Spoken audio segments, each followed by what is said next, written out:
లోతు బయటకు వెళ్ళి తన కుమార్తెలను పెండ్లాడనయ్యున్న తన అల్లుళ్లతో మాటలాడి, లెండి, ఈ చోటు విడిచిపెట్టిరండి, యెహోవా ఈ పట్టణమును నాశనము చేయబోచున్నారని చెప్పెను.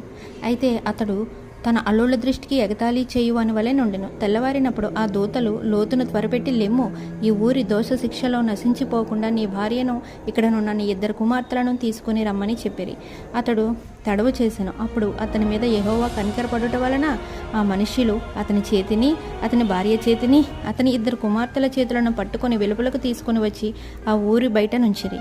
ఆ దూతలు వారిని వెలుపలికి తీసుకుని వచ్చిన తర్వాత, ఆయన నీ ప్రాణమును దక్కించుకున్నట్లు పారిపోము, నీవు వెనుకకు చూడకము, ఈ మైదానములో ఎక్కడనూ నిలువక నీవు నశించిపోకుండా ఆ పర్వతమునకు పారిపోమ్మని చెప్పగా, లోతు, ప్రభువా, అలాగూ కాదు, ఇదిగో నీ కటాక్షము నీ దాసుని మీదకి వచ్చినది, నా ప్రాణము రక్షించుట వలన